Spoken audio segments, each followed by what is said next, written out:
On a tous cette impression parfois que notre cerveau nous mène un peu en bateau, non? Ah oui, complètement. Qu'il nous guide discrètement vers ce qui nous arrange, ce qui valide ce qu'on croit déjà.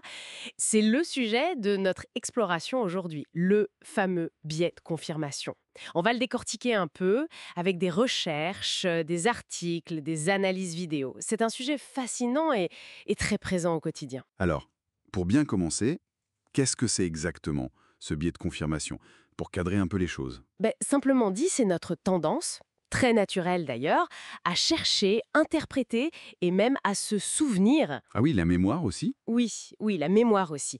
À se souvenir plus facilement des informations qui confirment nos idées, nos croyances, nos hypothèses.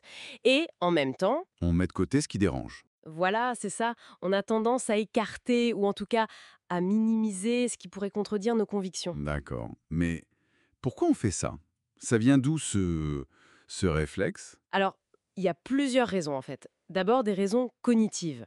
Notre cerveau, il aime pas trop se fatiguer. C'est la loi du moindre effort. Logique. Face à la quantité d'informations qu'on reçoit tous les jours, on parle de chiffres fous, genre 500 heures de vidéos YouTube chaque minute, Incroyable. bah, le cerveau simplifie.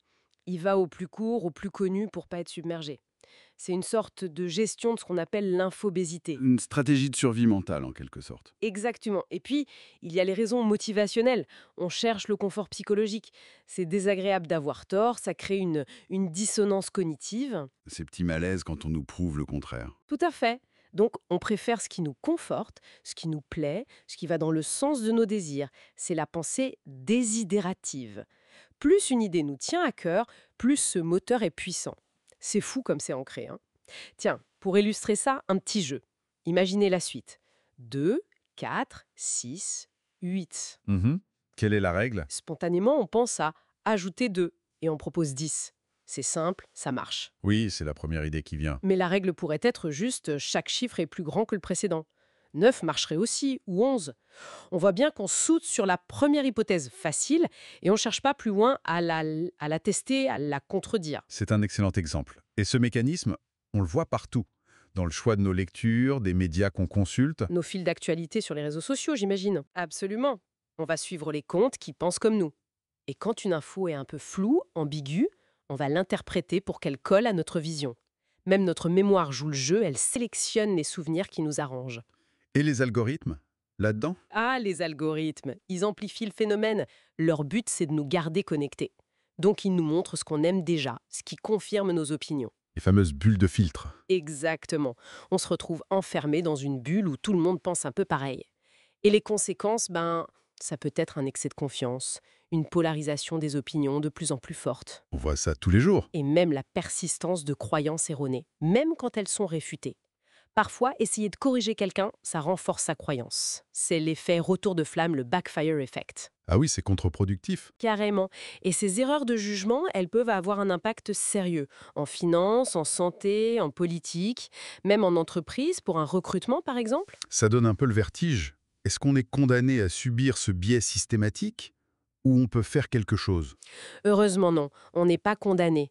La première étape, et c'est la plus importante peut-être, c'est d'en prendre conscience. Juste savoir que ça existe et qu'on y est tous plus ou moins sujets. L'humilité intellectuelle, en somme. Voilà. Charles Darwin, par exemple, il avait une méthode intéressante.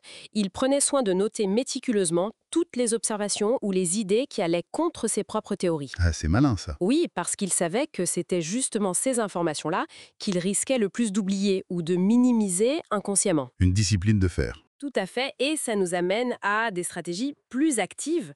Au lieu de juste chercher ce qui confirme nos idées, on peut faire l'effort conscient d'aller chercher la réfutation. Chercher à se prouver qu'on a tort. Exactement. À se poser la question, qu'est-ce qui pourrait me montrer que mon idée est fausse? C'est un peu contre notre nature, mais c'est très efficace. D'accord. D'autres pistes? Oui, une autre technique, c'est d'évaluer les différentes options possibles séparément avant de les comparer. Pour chaque option, se demander qu'est-ce qu'il faudrait comme preuve pour que cette option soit la bonne. Analyser froidement chaque scénario. C'est ça. On peut aussi se forcer à argumenter en faveur du point de vue opposé ou celui qui nous plaît de moins. Ça oblige à voir les arguments qu'on ignore d'habitude. Se mettre dans la peau de l'avocat du diable. Un peu, oui. Et plus globalement, cultiver la curiosité, l'ouverture d'esprit, accepter qu'on puisse changer d'avis. Donc, pour résumer, ce biais de confirmation, c'est un peu un réglage par défaut de notre cerveau. Utile parfois pour trier, pour se rassurer, mais potentiellement dangereux. Oui, parce qu'il peut nous enfermer dans nos certitudes et influencer nos choix, notre vision du monde. Mais la bonne nouvelle, c'est qu'avec de la conscience et quelques stratégies, On peut apprendre à le contourner un peu. on peut naviguer un peu mieux contre ce courant naturel. Absolument. Et peut-être pour finir, une petite question à laisser infuser. Si même quand on cherche activement ce qu'on croit être la vérité, on peut être influencé par ce qu'on espère trouver au fond. Hmm. Comment on fait concrètement pour distinguer une conviction solide et argumentée d'un simple attachement confortable à nos idées de départ? C'est un défi permanent, je crois.